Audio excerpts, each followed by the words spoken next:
Hello and welcome. If you're new here, welcome to my channel. If you're returning, welcome back. And thanks for joining me for my practice session today. My name is Dr. Kate Boyd, and I am a piano professor at Butler University in Indianapolis.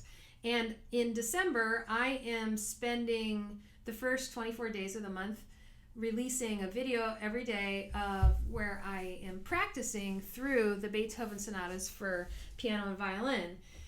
Every day I'm going to focus on a different movement because I'm preparing the whole thing with a friend, Justine Cormack, to perform in January. So this is helping me get ready for those performances as I practice. Today I'm going to focus on the third movement of the 8th sonata. This is a fairly short movement, and what I decided to do today is rather than isolate individual spots, I'm going to practice through it and then point out a few things as we go through it.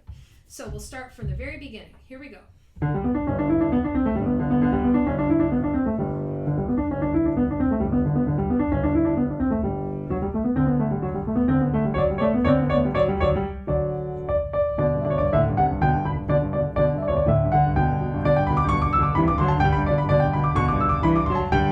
The things that make it harder than it actually sounds are right here on this very first page. We have this figure, and then it goes to the left hand,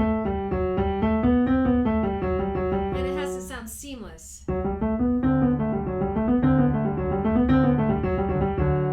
And what is hard about it is that the pinky has to continue to hold that drone while my fingers move on the top voice.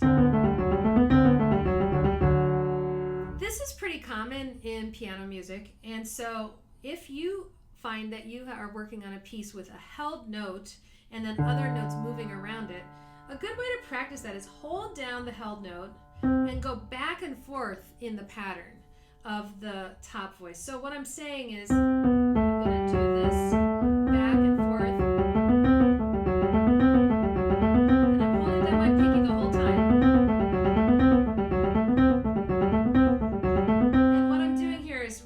Focusing on the fingers, getting comfortable with that pattern. Okay, the second thing that makes this sound easier than it actually is this figure in the left hand. This is a back and forth figure that will use some rotation, back and forth, but this piece is so fast. We can not only rely on rotation with passive fingers. We can't just go because it just won't sound together. So the fingers also have to be very precise and active. So the thing that makes this hard is that if he had gone or 2 notes on the bottom and 1 note on the top, it's much easier, at least for me, to rotate up into the thumb than it is to have 2 notes on the top and rotate down into the 5th finger. It's really hard. So what I'm going to do to practice that is play only the lower notes. So I'm playing 3, 3, 4, 2, 3, 3, 3, 3, 3, 4, 2, 2, 2, 2. So I'm leaving out the thumb entirely.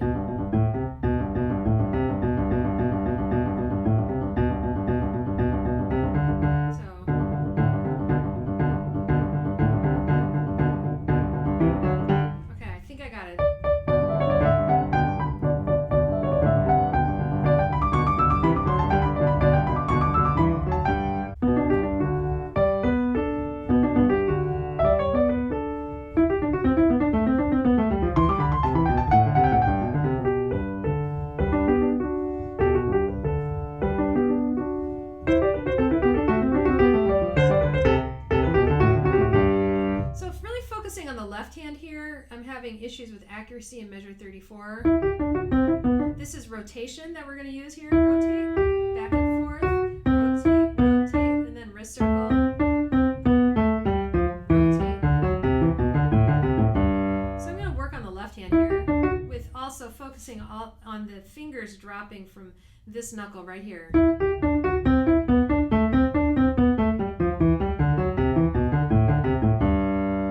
If you are are new to the idea of rotation, I'm going to put a link to my video that I made introducing the concept of rotation, where I talk in depth about that. Those of you who are familiar with the idea of rotation might be surprised to learn that I'm really focusing on finger independence here, because I don't want to only go back and forth. It's too loose. So I need both. I need both finger independence and rotation.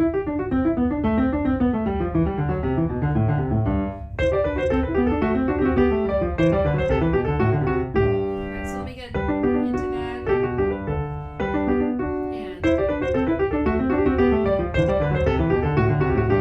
And then this is like the beginning. Okay, so I'm going to go on.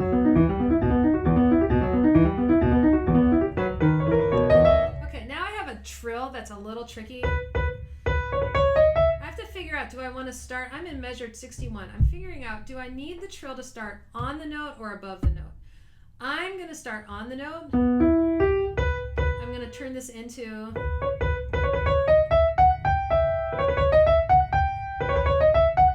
and I'm fingering it 1, 3, 1, because it's faster to trill usually if you skip a finger. So instead of 1, 2, 1, it'll be 1, 1, 3, 1. So it'll sound like this. I'm going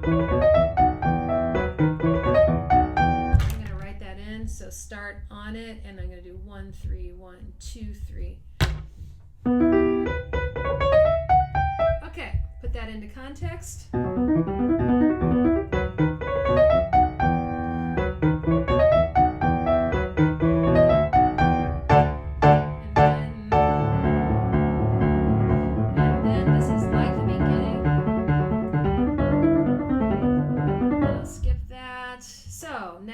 Into the next section.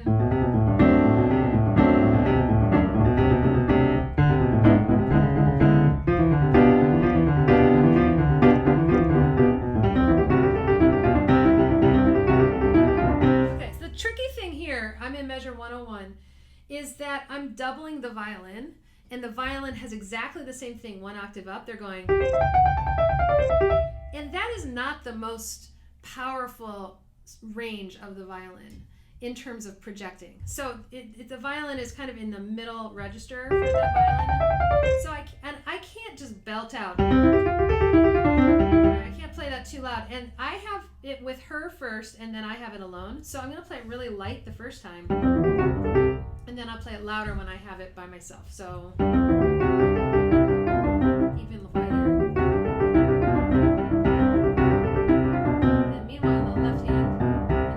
Makes it sound easier than it is. I have this figure in octaves. So a little too loud. So now I'm alone.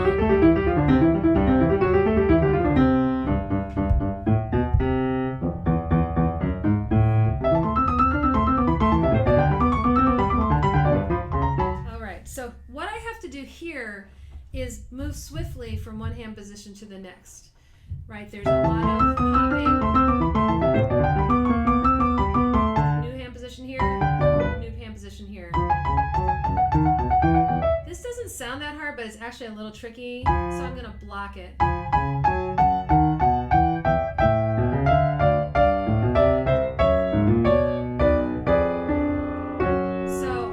Advice to you, anytime you've got like hand position stuff, just block it. That means playing the hand positions together.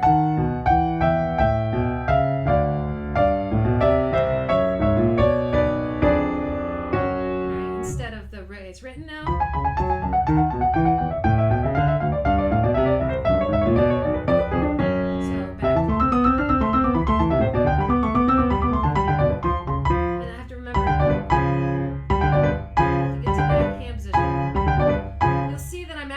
Finishing, and I'm silently finding where to go. And the idea is to get there without searching and in the most direct way. Okay.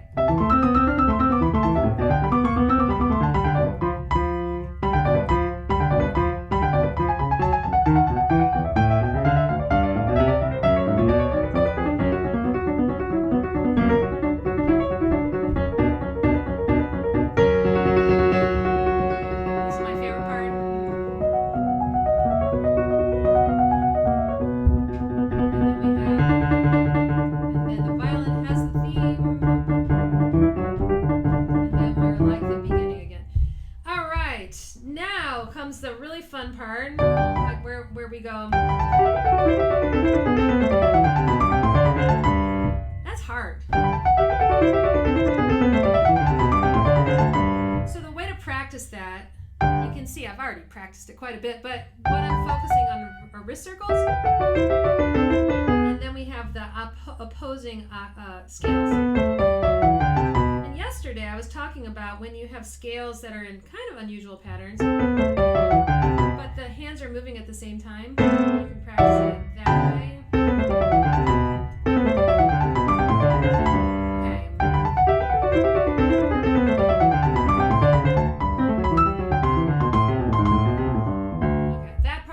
Practice. We have wrist circles, and the reason that this is tricky for me is because he sets up a pattern and then he changes the pattern, and I need to be aware of that as I practice it, that there's a skip here, there's a skip here, meaning he skips up a third, he skip here, but then here is just a step. Sound minor, but if I'm aware, skip, and step. If I'm aware of that, then I will be able to play it more accurately, hopefully.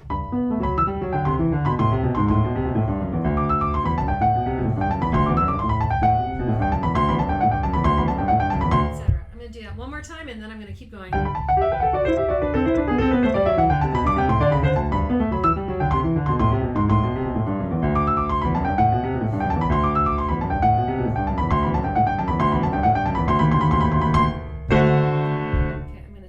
Now to near the end. This is measure 206.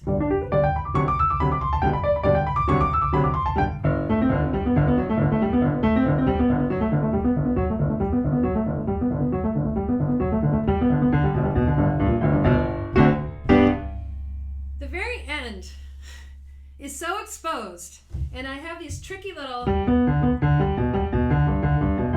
and these are broken chords, broken triads in these hand positions. This hand position, that hand position.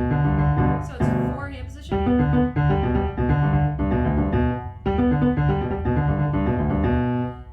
So the way to practice that is to practice going from one hand position to the next. So first of all, make sure I can do that quickly. And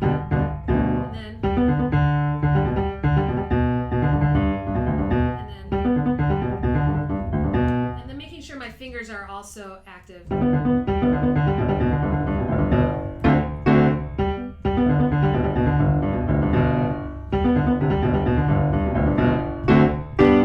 The other trick, of course, is to practice it about 100 million times because it is the very end of the piece, and you want that to be clean and with no incorrect notes because it's all G major chords. The thing about these sonatas is that they're very exposed, and it's a little bit like if all the notes are right, it's not noticeable, but if there are notes that don't belong in a chord and they're suddenly being played, then it's kind of noticeable in the texture. To summarize the things that I was talking about, some of the takeaways here: use rotation, use wrist circles. However, make sure that you also have active fingers and light fingers where you're not pressing into the keys. Another takeaway is that we talked about practicing with blocked chords, and we talked about how to isolate voices, like I was isolating this instead of I was isolating just the lower voice and practicing that alone for finger independence. We also talked about transitions a little bit, where you have one recurring theme that keeps coming back, or a section that keeps coming back, and then when you have a new section, practice the very end of each of the previous section and just a couple measures into the new section, and you can drill that as well. When I started the series, I said at the end of each video I would give you an update on my day and a little bit of a behind the scenes. So today is Saturday, and it's a beautiful day outside. I do not have any teaching today, and I've spent a lot of the day practicing. I've worked on Sonata number 9, which is the Kreutzer. I've worked on Sonata number 7 in C minor, and I've worked on Sonata number 6. And now I've been working on Sonata number 8. Tonight we're going to go to a production of the Nutcracker. This is a holiday tradition for us, and it's the Butler University production of it, which is absolutely astonishing. Every year it's better and better. I can't wait to see it. They have live music and the best sets and the best choreography. Is just a real treat. So we're looking forward to seeing that tonight. Thank you so much for joining me in my practicing. I hope you have a great rest of your day, and I'll see you tomorrow. Bye-bye.